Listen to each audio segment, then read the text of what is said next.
Hi folks, it's October. It's the month of the Knolls. Glad to have you with us. I'm Rick Ballou, the truth teller, live from Ballou Sports Bar. Time for our vlog, brought to you by my good friend, Russ Voorhis. Give Russ a phone call today. He's with State Farm, 276-9535, or check him out online. Go to Russ Voorhis, that's VORHIS.com. All right, let's get a showing of hands. How many people were freaking out Saturday? 24/7 NC State. I told you, the place is a snake pit. I remember 98 when Torrey Holt scored 5 times. Winky's worst game ever. We know what's happened 5 out of the last 8 trips there. They've struggled at North Carolina State. A lot of you people, though, shame on you. I actually made the mistake of going back and checking some Florida State message boards after the ball game, enjoying myself in San Diego. I was good. I was in the hotel in time for bed check, and I stumbled on some message boards.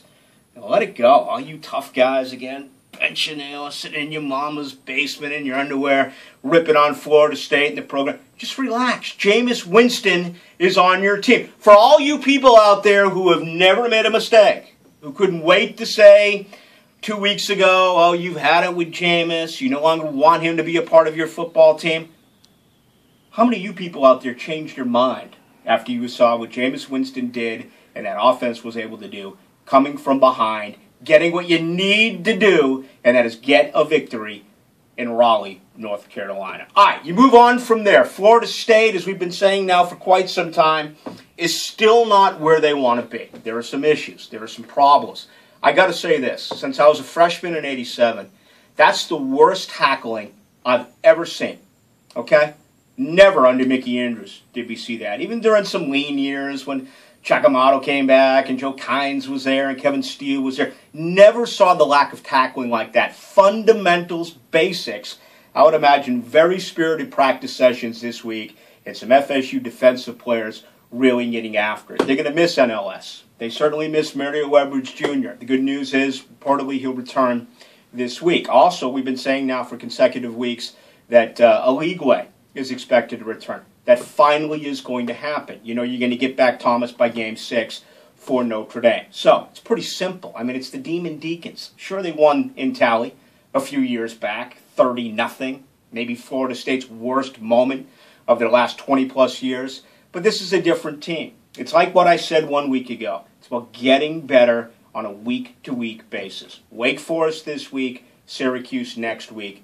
Get better, build depth. More importantly, stay healthy. As far as I understand today, the only injury of concern that came out of the game from Raleigh was that of Chris Cashin. And we're starting to see depth on that defensive line. Pugh has played well right there at Agabi. Featherston is playing well at 6'7". I mean, the wingspan is incredible coming off that edge to get a little bit more depth because of the lack of depth inside. Maybe we see a situation where Mario Edwards Jr. moves inside in obvious pass situations.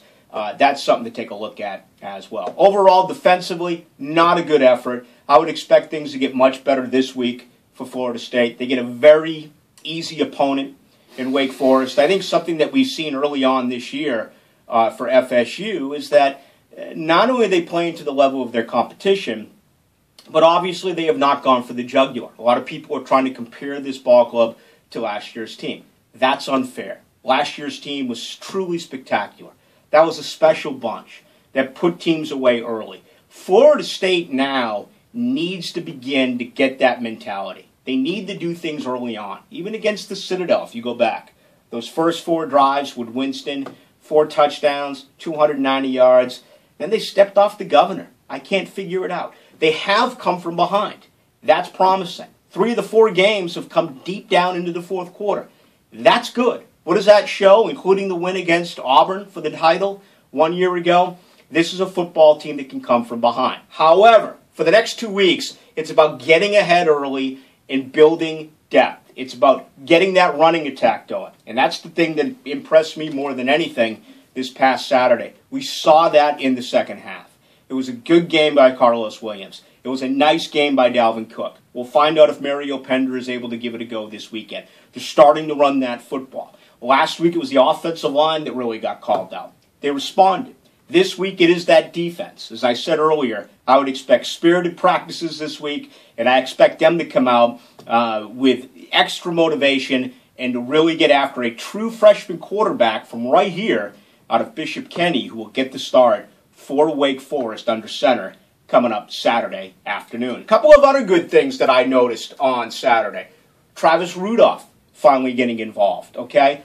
Featherston, Pugh, Rudolph. Lane didn't have a ball, but he was on the field. He caught some. He caught some footballs earlier in the year. Dalvin Cook. We're starting to see more and more young guys. I think that's very promising overall for Florida State. So that's a good thing. Jameis Winston, say what you want. He made a couple of mistakes. Great quarterbacks make mistakes. Who's thrown the most interceptions in the history of the National Football League? Guy by the name of Brett Favre. Who's number 2? A guy by the name of Dan Marino. Last year, I think it was, 42 interceptions, 10 picks for Jameis Winston? All right, he's not going to have the same TD to interception ratio in 2014, but he's a leader, and he's a guy that certainly can take the football team down the field and come from behind. Final thought.